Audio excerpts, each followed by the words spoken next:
Als ein Tierarzt eine Notoperation an einem gefährlich aufgeblähten Kater durchführt, entdeckt er in seinem Inneren etwas, das alles verändern wird, was er über die Verbindung zwischen Mensch und Tier zu wissen glaubte. Bevor wir anfangen, vergesst nicht zu liken und zu abonnieren, damit ihr keine weitere dieser herzergreifenden Geschichten verpasst. Und schreibt uns in die Kommentare, aus welcher Stadt ihr kommt und wie spät es bei euch gerade ist.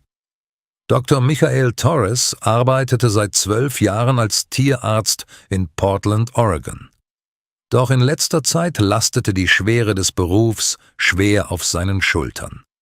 Er arbeitete nur noch mit purer Entschlossenheit. Und dann stürmte eine Frau durch die Tür.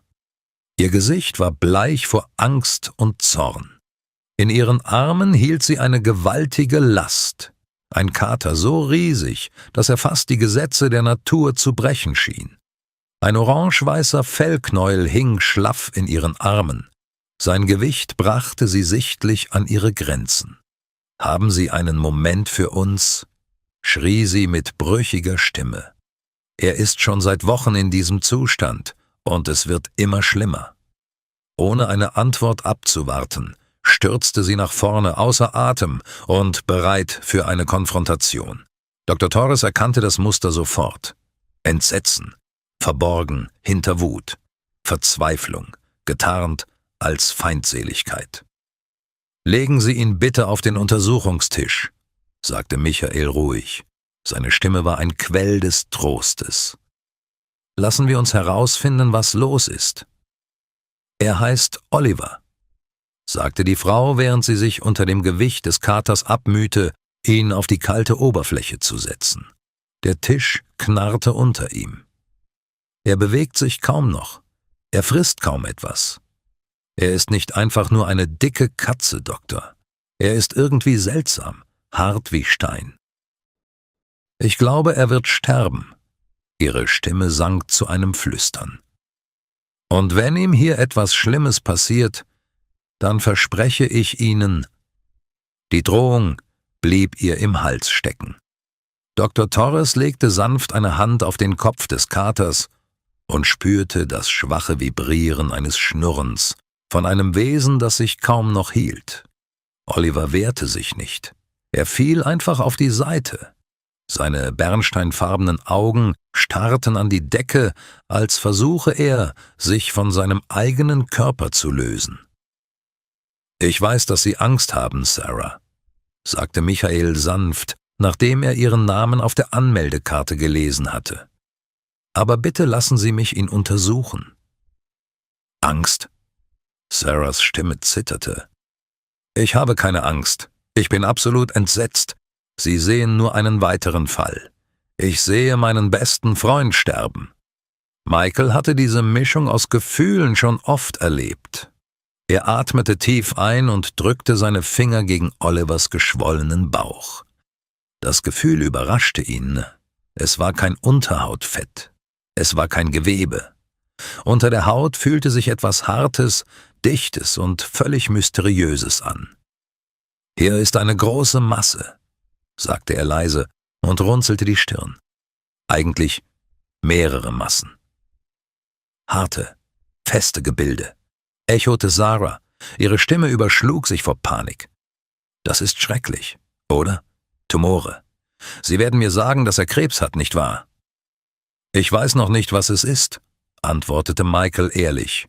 »Wir müssen sofort eine Röntgenaufnahme machen. So etwas habe ich noch nie gefühlt.« Stille senkte sich wie ein Urteil über den Raum. Sarah nickte, ihr Gesicht bleich vor Entsetzen, und half dem Tierarzt, Oliver auf den Diagnosetisch zu heben. Das Gerät erwachte mit einem elektrischen Summen zum Leben. Michael stellte sich hinter die Schutzbarriere, sein Finger schwebte über dem Knopf. Dann erschien das Bild allmählich, wie ein Foto, das sich in Entwicklerflüssigkeit abzeichnet. Michael beugte sich vor, seine Augen weiteten sich, sein Puls beschleunigte sich, seine Hände hielten plötzlich inne. »Was ist das?« fragte Sarah fordernd und eilte zum Bildschirm. Ist es Krebs? Wie schlimm ist es? Michael starrte auf das Bild, völlig fassungslos. Der Bildschirm zeigte etwas, das er in 12 Jahren Praxis noch nie gesehen hatte. In Olivers Bauchhöhle befanden sich seltsame Formen, die in ordentlichen Reihen angeordnet waren. Kleine, dichte Gegenstände mit einem fast metallischen Glanz. 20, vielleicht mehr. Einige rund, andere länglich, ein paar mit unebenen Rändern. Aber was es war, konnte er sich absolut nicht vorstellen. »Ich verstehe das nicht«, flüsterte er. »Das sind keine Tumore.« »Was ist es dann?« Sarahs Stimme bebte vor Verzweiflung. »Was ist in meinem Kater?« »Ich weiß es nicht«, gab Michael zu. Seine professionelle Gelassenheit bekam Risse. »Das sind harte Gegenstände, Fremdkörper, aber ich kann allein durch das Röntgenbild nicht sagen, was genau es ist.« »Fremdkörper«, wiederholte Sarah. »Wollen Sie sagen, er hat etwas verschluckt?« »So viel?« Michael bestätigte es und deutete auf den Bildschirm. Mindestens 20 einzelne Objekte. Die Dichte deutet auf Metall hin. Wir müssen sie entfernen. Was auch immer es ist, es bringt ihn um. Seine Organe sind gequetscht. Wenn wir nicht sofort operieren, wird er die nächsten 24 Stunden nicht überleben. Sarahs Knie gaben nach. »Operieren Sie«, flüsterte sie. »Bitte, retten Sie ihn einfach.« In dieser Nacht konnte Dr. Torres nicht schlafen. Die geheimnisvollen Formen auf dem Monitor verfolgten ihn. Warum sollte ein Kater so viele Gegenstände verschlucken? Als der Morgen graute, war er bereits in der Klinik. Die Operation begann. Michaels Hände zitterten leicht, als er den ersten Schnitt setzte. Er tastete sich vorsichtig vor. Sein Finger spürte etwas Kleines, Hartes, Kaltes. Er zog es heraus. Es war mit Rückständen bedeckt. »Kochsalzlösung«, sagte er leise. Er spülte den Gegenstand ab, und dann stockte ihm der Atem.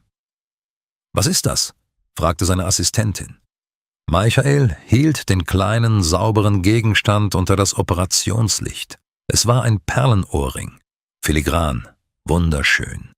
»Oh mein Gott«, flüsterte die Krankenschwester. »Ein Ohrring?« Einer nach dem anderen kamen sie zum Vorschein.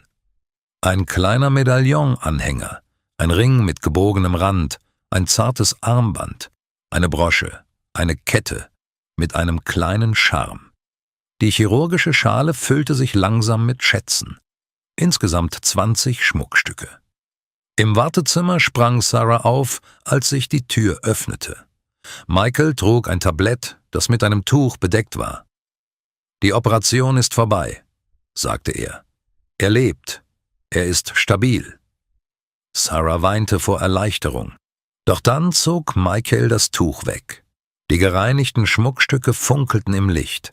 Sarah starrte sie an, erst verständnislos, dann wurde sie aschfahl. »Nein«, flüsterte sie, »das ist unmöglich.« Ihre zitternde Hand griff nach dem Perlenohrring. »Das ist der Ohrring meiner Mutter«, flüsterte sie. »Ich habe ihn vor 2 Jahren verloren, als sie starb. Ich habe überall gesucht.« Ihre Tränen flossen nun unaufhörlich. Sie berührte das Medaillon. »Und das gehörte meiner Großmutter. Alles hier gehört mir. Aber wie?« »Warum hat Oliver das getan?« Michael schüttelte den Kopf.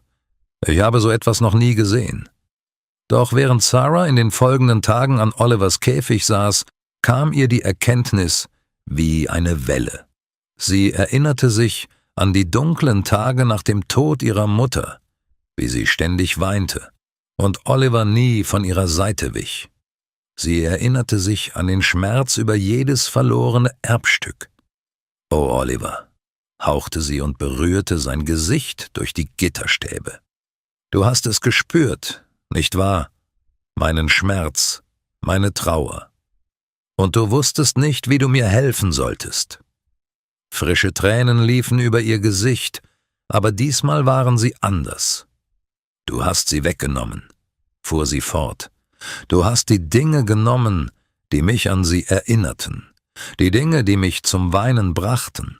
Du hast meinen Schmerz geschluckt, weil du es nicht ertragen konntest, mich leiden zu sehen. Du hast versucht, meine Trauer in dir zu tragen, damit ich es nicht tun muss.« Dr. Torres, der im Türrahmen stand, spürte, wie seine eigenen Augen brannten. Er verstand es nun auch. 3 Tage später durfte Oliver nach Hause. »Danke, Dr. Torres«, sagte Sarah leise. Im Auto öffnete sie den Korb ein Stück. »Jetzt verstehe ich es«, flüsterte sie dem Kater zu. »Und ich verspreche dir, es wird mir gut gehen. Du musst meinen Schmerz nicht mehr tragen.« Oliver gab ein tiefes, zufriedenes Schnurren von sich.